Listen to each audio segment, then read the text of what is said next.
यार college going students के लिए हेल्दी लाइफस्टाइल मैनेज करना या मसल बिल्डिंग लाइफस्टाइल फॉलो करना काफ़ी मुश्किल हो सकती है। Early morning classes, late night studies, exams का प्रेशर, अलग अलग टाइप की प्रॉब्लम्स।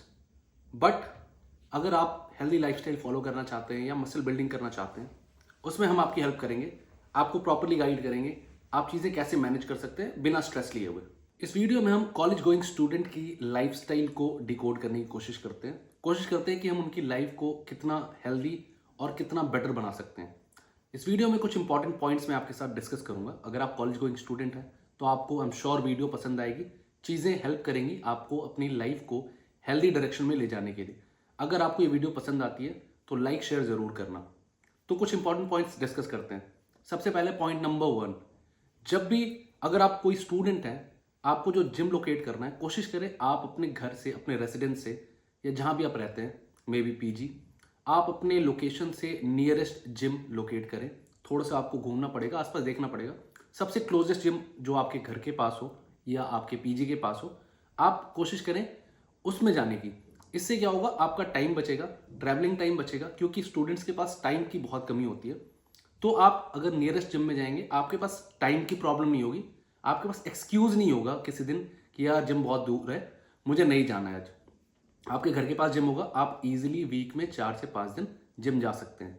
दूसरा पॉइंट है, अगर आपके घर के आसपास आपने जिम लोकेट कर लिया, कोशिश करें वो बजट फ्रेंडली हो। बजट फ्रेंडली मतलब बहुत ज़्यादा महंगा ना हो और उसमें वेंटिलेशन अच्छा हो। अगर वो बजट फ्रेंडली जिम होगा, आप लंबे टाइम तक उसमें आराम से ट्रेन कर पाएंगे, क्योंकि वो आपके बजट को ज़्यादा अफेक्ट नहीं करेगा, आपके घर वालों पे भी बर्डन नहीं होगा। बीइंग अ स्टूडेंट ऑब्वियसली आप अर्न नहीं कर रहे होंगे, आप अपने पेरेंट्स के दिए हुए पॉकेट मनी पे रिलाई करेंगे। तो कोशिश करें एक ऐसा जिम जो बजट फ्रेंडली है। यस, इस चीज़ का ध्यान रखना है कि वहाँ पे जो रिक्वायर्ड इक्विपमेंट्स हैं वो हो, और वेंटिलेशन एक बहुत इंपॉर्टेंट पॉइंट है, वेंटिलेशन हो वहाँ पे। क्योंकि अगर वेंटिलेशन नहीं होगा, आप वर्कआउट करना है, आप कभी भी फेंट हो सकते हैं, बेहोश हो सकते हैं, अलग अलग हेल्थ इश्यूज भी आ सकते हैं। तो budget friendly and ventilated gym बहुत ज़रूरी है। तीसरा और बहुत इंपॉर्टेंट पॉइंट है, अगर आप सुबह बहुत जल्दी उठते हैं तो अपने वर्कआउट रूटीन को मॉर्निंग का रखें। बट अगर आप सुबह जल्दी नहीं उठते तो कोशिश करें वर्कआउट को इवनिंग में रखें। इसका फ़ायदा कैसे होगा मैं आपको समझाता हूँ। अगर आप सुबह जल्दी उठते हैं तो आपके पास काफ़ी टाइम होता है, आप सुबह वर्कआउट करके उसके बाद अपने कॉलेज के लिए प्रिपेयर कर सकते हो। सुबह सबसे ज़्यादा इंसान फ्रेश होता है और उस टाइम पे वर्कआउट की इंटेंसिटी आपको अच्छी मिलेगी। But on the other hand, अगर आप अर्ली मॉर्निंग नहीं उठते, लेट उठते हो, तो आप सुबह वर्कआउट करने नहीं जाएं। क्योंकि ऐसे में अगर आप सुबह टाइम पे नहीं उठते हो और आप जल्दी जल्दी में जिम जाते हैं, आपके दिमाग में मेंटल प्रेशर होगा कि आपको जल्दी से वर्कआउट फिनिश करके कॉलेज के लिए निकलना है। इस चक्कर में आप पूरी इंटेंसिटी के साथ वर्कआउट नहीं कर पाएंगे। ऑन दी अदर हैंड, अगर आप इवनिंग में वर्कआउट करते हैं, सुबह जल्दी नहीं उठते, इवनिंग में वर्कआउट करते हैं, आप अपना कॉलेज फिनिश करके उसके बाद रिलैक्स्ड माइंडसेट के साथ वर्कआउट कर सकते हैं, जिसमें आपको पूरी इंटेंसिटी मिलेगी। तो दोनों अलग अलग केसेस हैं, सिनेरियोज हैं। आप अपने अकॉर्डिंग किस तरह आपका मॉर्निंग रूटीन है, उसके अकॉर्डिंग आप अपना जिम का सेशन प्लान करें। क्योंकि आप एक कॉलेज गोइंग स्टूडेंट हैं, ऑब्वियसली टाइम की कमी होगी। तो ऐसे में आपको ऐसे मील्स पे ध्यान देना है जो कम टाइम में प्रिपेयर हो जाए या कम टाइम में आप कंज्यूम कर पाए। इसके लिए आपको ऐसे मील्स पे ध्यान देना होगा जो आपको प्रोटीन कार्ब्स तो दे रहे हैं बट कम टाइम में प्रिपेयर हो जाए और आप उसको इजीली बहुत कम टाइम में कंज्यूम कर पाएं। उसके बारे में भी हम आगे पॉइंट्स में डिस्कस करते हैं। अब कम टाइम में कंज्यूम होने वाले फूड्स, जैसे मैं ब्रेकफास्ट की बात करूं, तो आप अपने ब्रेकफास्ट में, अगर आप नॉन वेजिटेरियन हैं तो एग्स ऐड कर सकते हैं, 4 या 5 एग वाइट्स, और साथ में एक होल एग ले सकते हैं, इसके साथ कुछ dry fruits. On the other hand, अगर आप वेजिटेरियन हैं तो आप 2 बनाना, उसके साथ toned milk, mind you toned milk लेना है, फुल क्रीम मिल्क नहीं लेना है, टोन्ड मिल्क जिसमें फैट बहुत कम है। टोन्ड मिल्क के साथ 2 बनाना मैश करके आप ले सकते हैं, साथ में थोड़े से ड्राई फ्रूट्स रख सकते हैं। ये चीज़ें आप ब्रेकफास्ट में रख सकते हैं, हेल्दी भी है और इजीली बहुत जल्दी कंज्यूम हो जाएगा। पॉइंट नंबर 5 बहुत ज़्यादा इंपॉर्टेंट है, बिकॉज अगर आप कॉलेज जाते हैं तो आपके 3 4 5 लेक्चर्स लगातार होते हैं लंच से पहले। बट काफ़ी कॉलेजेस में जो मेरा एक्सपीरियंस है कि बीच में आपको 10 से 15 मिनट का रिसेस का टाइम मिलता है।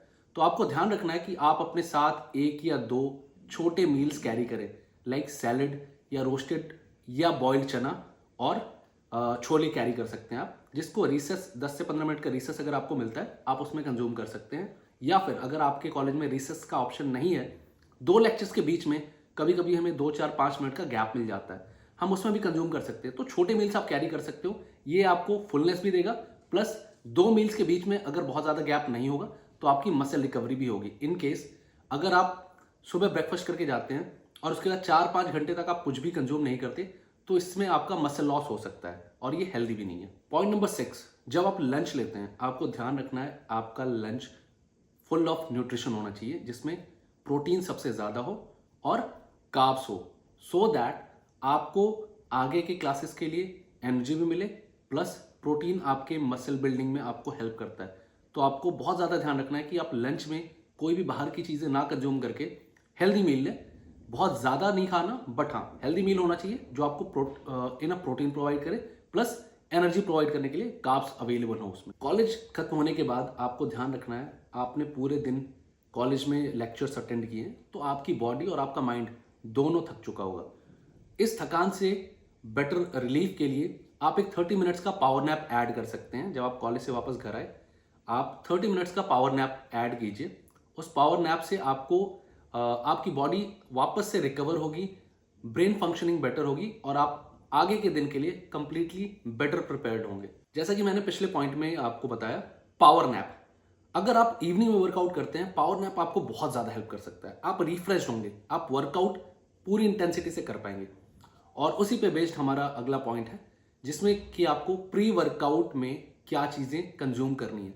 मैं एक दो एग्जांपल्स आपके साथ शेयर करता हूँ। प्री वर्कआउट में आप 30 से 45 मिनट यानी 30 to 45 minutes prior to workout से 30 से 45 मिनट पहले आप 2 बनाना कंज्यूम कर सकते हैं, या एक बॉइल्ड पोटैटो यानी कि बॉइल्ड आलू कंज्यूम कर सकते हैं। ये कार्बोहाइड्रेट्स का अच्छा सोर्स है और वर्कआउट के लिए आपको एनर्जी चाहिए। एनर्जी का बेस्ट सोर्स है कार्बोहाइड्रेट्स, तो आप इसके लिए 2 बनाना या फिर 1 आलू ऐड कर सकते हैं। साथ में आप ब्लैक कॉफ़ी भी ऐड कर सकते हैं जो आपको एनर्जी प्रोवाइड करती है। हमारा नेक्स्ट पॉइंट है, जब आप जिम जाते हैं, जिम में आपको कितनी देर वर्कआउट करना चाहिए। काफ़ी लोग आपने देखा होगा 2-2 घंटे वर्कआउट करते हैं, वो ठीक नहीं है, दैट इज़ ओवर ट्रेनिंग। या कुछ लोग आपने देखा होगा आधे घंटे में वर्कआउट करके निकल जाते हैं, वो भी ठीक नहीं है, वो अंडर ट्रेनिंग है। तो आपको बहुत ही मॉडरेट तरीके से वर्कआउट करना है, यानी कि 45 मिनट्स टू 1.5 आवर्स, यानी कि 45 मिनट से 1.5 घंटे में आपका वर्कआउट कंप्लीट होना चाहिए, जिसमें आप कोई भी बॉडी पार्ट ट्रेन कर रहे हैं, इररिस्पेक्टिव ऑफ दैट आपको 45 मिनट से 1.5 घंटे में अपना वर्कआउट खत्म करके जिम से निकलना है। नाउ 45 मिनट से 1.5 घंटे क्यों?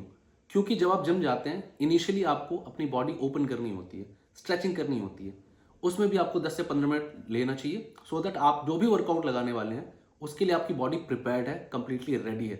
अगर आप बिना स्ट्रेचिंग के कोई भी वर्कआउट लगाते हैं आपकी बॉडी पे मेजर इंजरीज आ सकती हैं, जिसकी वजह से आप जिम से हमेशा के लिए बाहर हो सकते हैं। तो 15 से 20 मिनट आपको बॉडी को स्ट्रेच करना चाहिए, वो आपके ब्लड फ्लो को भी उस बॉडी पार्ट में लेके आता है और आपको रेडी करता है हैवी वर्कआउट्स लगाने के लिए।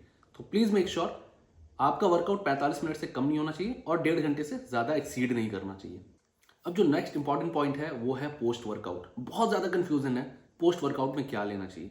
अगर आप कॉलेज स्टूडेंट हैं, मैं आपको बिल्कुल भी वे प्रोटीन या कोई और सोर्स प्रोटीन का जो सप्लीमेंट है वो आपको सजेस्ट नहीं करूँगा, क्योंकि आपके बजट के लिए भी सही नहीं है, प्लस आपको नेचुरल सोर्सेज पे ज़्यादा डिपेंड करना चाहिए। इसके लिए मैं आपको रेकमेंड करूँगा आप पोस्ट वर्कआउट में एग्स ले सकते हैं, और अगर आप वेजिटेरियन हैं तो सोयाबीन या पनीर। अगर आप लैक्टोज इंटॉलरेंट हैं तो आपको पनीर की जगह टोफू कंज्यूम करना चाहिए। ये आपकी प्रोटीन रिक्वायरमेंट को भी फुलफिल करता है बिना कोई सप्लीमेंट ऐड किए हुए। क्योंकि कई बार मैंने ये देखा है बच्चे जो कॉलेज गोइंग स्टूडेंट हैं वो, क्योंकि उनके दिमाग में प्रोटीन सप्लीमेंट इतना ज़्यादा भर चुका होता है, या तो बाहर से इन्फ्लुएंस होता है या वीडियोज़ देख के, या फिर जिम में उनको जिम ओनर्स या ट्रेनर्स बहुत ज़्यादा उनके दिमाग में ये चीज़ डाल देते हैं कि उनको बॉडी बनानी तो प्रोटीन सप्लीमेंट लेना ही पड़ेगा, जिस चक्कर में वो कम बजट का कोई सस्ता प्रोटीन शेक, प्रोटीन पाउडर देखते हैं, और कई बार वो प्रोटीन पाउडर उनको मेजर प्रॉब्लम्स दे सकता है। अगर वो प्रोटीन पाउडर सस्ता है और अच्छा नहीं है तो वो आपको प्रॉब्लम्स दे सकता है। तो बेटर है अगर आपको बजट का इशू है आप प्रोटीन पाउडर पर रिलाई ना करके नेचुरल प्रोटीन सोर्सेज जो फूड से हमको मिलते हैं उन पर डिपेंड करो। नेक्स्ट जो हमारा पॉइंट है वो बहुत इंपॉर्टेंट पॉइंट है, वो है डिनर। नाउ डिनर में आपको ध्यान रखना है पराठे, बटर, मक्खन ये चीज़ें नहीं लेने।